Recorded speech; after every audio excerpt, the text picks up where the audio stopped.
पता चला कि यहाँ पे नशा चलता है। ऐसा है ना, तो तेरे को डायरेक्टर के साथ गलत काम करना पड़ेगा, तेरे को फिजिकल होना पड़ेगा। खेज़ खबर को लेकर नशा मुक्ति केंद्र में जो 4 लड़कियां फरार हुई थी, उनमें से आज सभी जिला मजिस्ट्रेट के सामने पेशी होने के बाद और थाना चौकी में बयान करने के बाद वो लड़कियां अब रिलीज़ हो चुकी हैं। उनमें से एक लड़की हमारे साथ है, आइए उनसे सीधी बात करते हैं। बेटे, क्या मामला था, क्यों परेशान थी, क्या उत्पीड़न हो रहा था, किस तरीके की वहाँ पे तकलीफ़ महसूस कर रहे थे और क्या क्या होता था उस नशा मुक्ति केंद्र में? एक्चुअली मेरी मम्मी ने मेरे को अभी रिसेंटली 2.5 मंथ्स पहले वहाँ पे डाला था वॉक इन में। वहाँ पे स्टार्टिंग में तो सब अच्छा था, बहुत फ्रेंडली माहौल, टीसी ट्रीटमेंट का कुछ सीन नहीं लगा, मतलब दिखने में नहीं लगा। लव केयर का प्रोग्राम चल रहा है बोलते थे वहाँ पे। शुरुआत में ऐसे ही हुआ, अच्छा हुआ। डायरेक्टर वहाँ का जो था विद्या दत्त और विभा सिंह, वो विभा सिंह लड़कियों को देखते थे, विद्या दत्त लड़कों को देखते थे। धीरे धीरे जैसे पुराने होते गए, आधा महीना हुआ, 1 महीना हुआ, पता चला कि यहाँ पे नशा चलता है। क्योंकि लड़कियाँ एक साथ रहती थी, वॉशरूम में 1-1 घंटे 2-2 घंटे लाइटरों की आवाज़ आ रही है, मतलब बदबू आ रही है, फिर कैनबीस की। तो हमने एक बार ऐसे किसी पुराने मेंबर से पूछा कि क्या हो रहा है ये, तो उन्होंने बोला हम तो नशा करते हैं यहाँ पे, स्टार्टिंग से ही करते हुए आ रहे हैं, अभी भी करते रहेंगे हम लोग। मैंने बोला आपको मिलता कैसे, नशा मुक्ति केंद्र है, मिलता कैसे आपको नशा? तो बोलते हैं कुछ नहीं, तेरे को करना है क्या? और ऑब्वियसली मेरा पिकअप हुआ था, मेरा उठान हुआ था, मम्मी ने मेरा उठान करवाया था।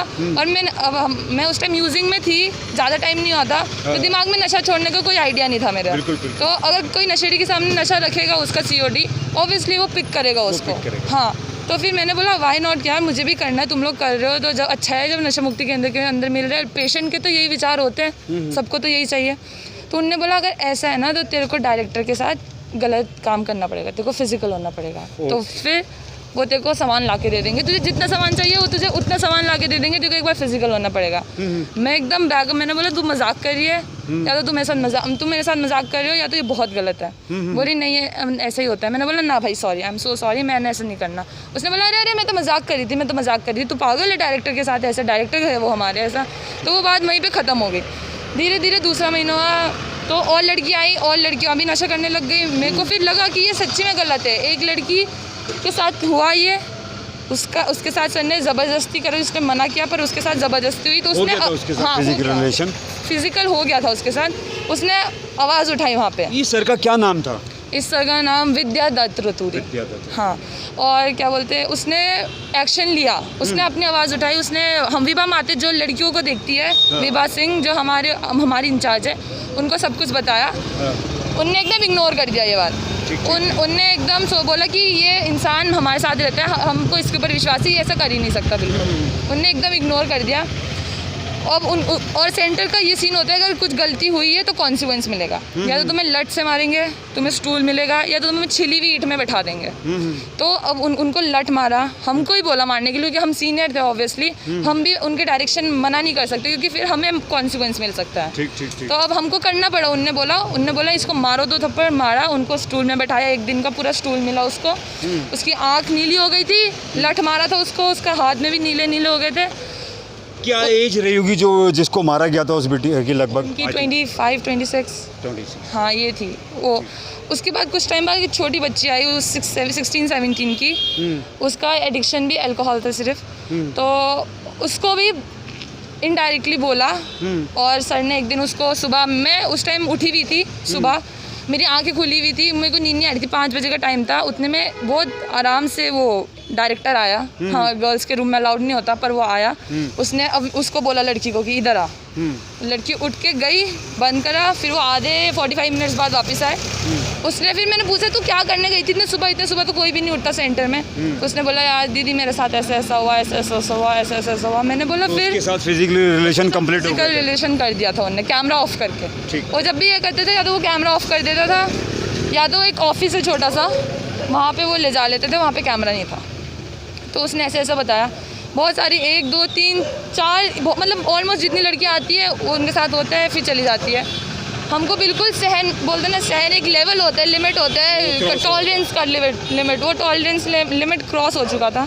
तो फिर हम सब ने ग्रुपिंग की, ऑब्वियसली लड़कियां बैठ के हमने ग्रुपिंग की कि हम ऐसे तो नहीं रह सकते, क्योंकि मेरी मम्मी साफ बोल के गई थी कि मैं 2-3 साल के लिए वहाँ पे हूँ। और मेरी मम्मी खुश थी, जब भी वो मीटिंग में आती थी वो खुश रहती थी, और उनको दुखी करने का मेरा बिल्कुल इंटेंशन नहीं कर रहा था कि उनको अगर मैं बोलूँ कि मम्मी यहाँ पे ऐसा ऐसा हो रहा है, फिर वो लास्ट में कहीं ना कहीं अपने आप को कोसती कि मैंने अपनी बेटी को ऐसे जगह डाल दी उसे ये सब झेलना पड़ा।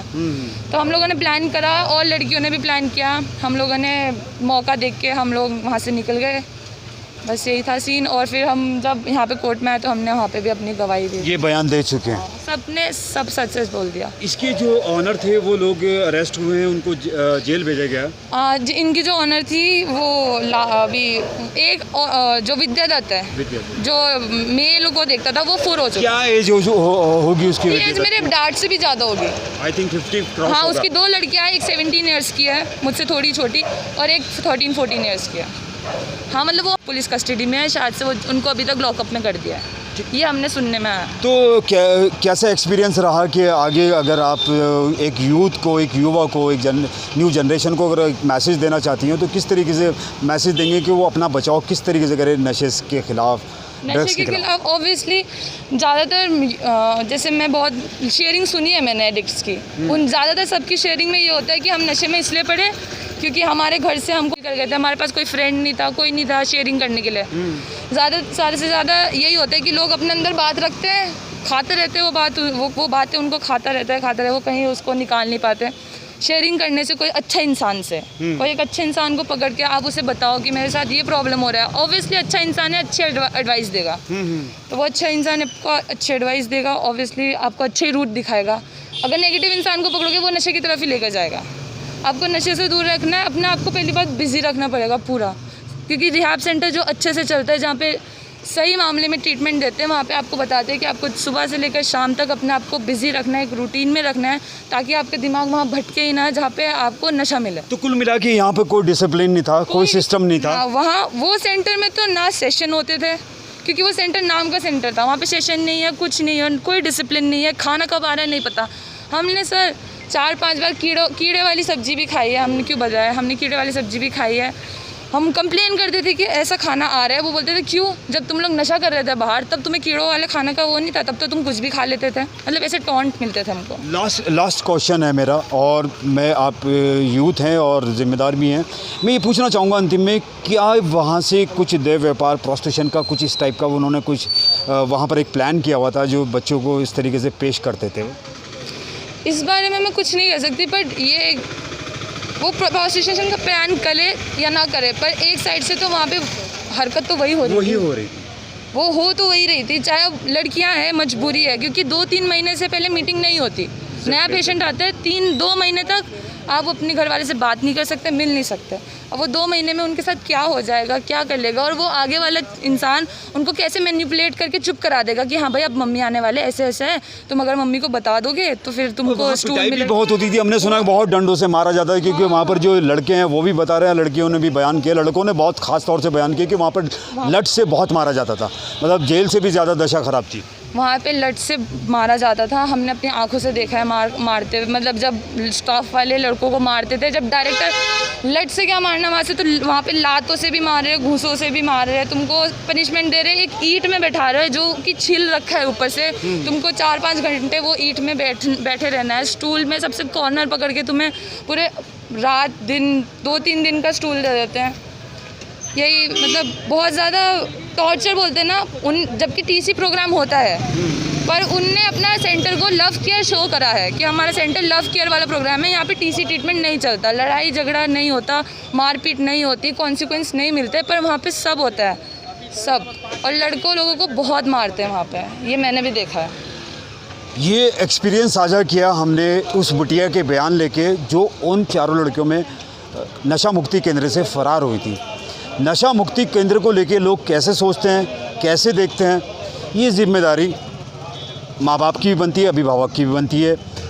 सारा कर्तव्य, सारा पालन पुलिस का ही नहीं होता, हम फैमिली वालों को भी चाहिए कि हम अपने बच्चों के ऊपर किस तरीके की पारखी नज़र रखें और इस नशे की जो नशा जड़ों में फैलते ही जा रहा है हमारे यूथ में और ख़ास तौर से देहरादून में, उसे कैसा बचाव करें। सवाल बहुत सारे हैं और बहुत सारी चुनौतियाँ हैं। आप देख रहे हैं गुड्डू अंसारी, नौशाद सैफी के साथ समाचार इंडिया खबर से लेकर असर तक।